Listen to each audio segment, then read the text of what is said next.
साथियों को मेरा क्रांतिकारी जय लीला सलाम। साथियों मैं आज आप लोगों से बात करने वाला हूँ। एक मोहतरमा है, उनका नाम है अंजलि।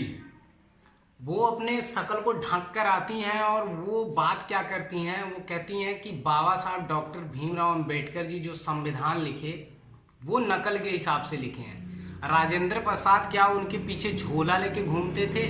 तो मैं उनसे एक बात करने वाला हूँ जो कि उनके पास तो मतलब इतनी बदतमीजी से उनके वो बात कर रही थी कि उनके पास बोलने का तो ढंग नहीं है। मैं तो जानता हूँ 2 साल का लड़का अगर रहेगा तो उसके पास एक तमीज़ नाम की चीज़ होगी और किसी को मान सम्मान देने की उसके पास तमीज़ है, लेकिन उनके पास शायद तमीज़ ही नहीं है बोलने का। उन्होंने इतना मतलब गंदी गंदी तरीके से कहा कि दलितों के पास, तुम लोग के पास एंड्रॉयड सेट आ गया, ये हो गया वो हो गया। लेकिन मैं उनसे ये कह रहा हूँ कि जो आप ना ये आकड़ दिखाकर बात कर रहे हो ना, वो एक दलित की देन। उस दलित का नाम क्या था आपको पता है?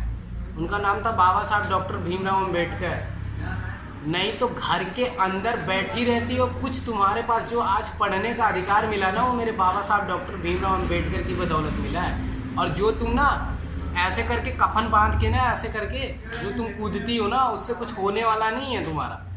घर के अंदर ही रह लो और घर के अंदर से जो कहना है कह लो, कभी घर से बाहर निकलो। और तुम बात कर रही थी कि तुम्हारी औकात क्या है, चप्पल से मार दूंगी, मतलब बहुत गंदी तरीके से कहा इसने। लेकिन मैं यार बात कर रहा हूँ यार, जैसे लगता है ना लेडीज़ के नाम पे तुम कलंक हो। एक लेडीज़ होती है, उसको इज्जत और मान सम्मान का डर होता है। अगर लेडीज़ अगर वो बोलती भी है कुछ तो उसके पास एक तरीका होता है बोलने का, लेकिन तुम्हारे पास तो मैं देख रहा हूँ तरीका ही नहीं है।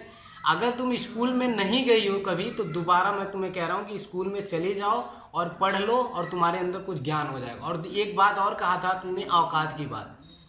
दलितों की क्या औकात है ना, ये तुम्हें खुद वैसे ही पता चल रहा होगा। तुम्हारी क्या औकात है ये तुम्हें खुद पता चल गया। और पूछो कैसे?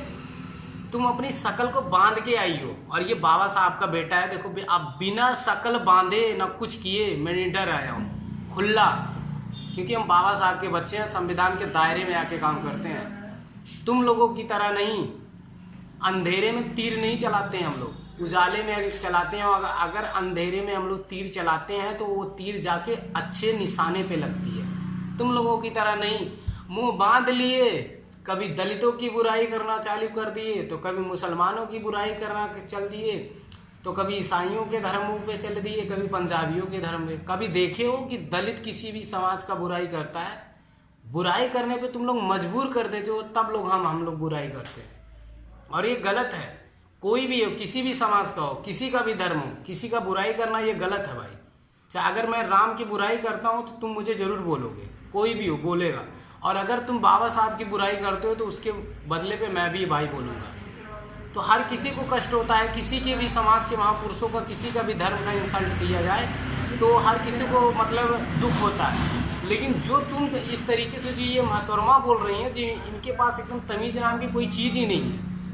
अभी तो मैं बोल रहा हूँ, कहीं मेरे भीम शेरनी अगर उन लोगों को पता चल गया, मेरी बहनों को पता चल गया तो पता नहीं क्या करेंगे। मैं तो बहुत तमीज़ से पेश आ रहा हूँ, क्योंकि महिला के साथ, क्योंकि आप तो अपनी मानसिकता खो चुके हो, मुझे तो नहीं खोना है ना, क्योंकि हम बाबा साहब के बच्चे हैं, इसलिए हमें नहीं खोना है।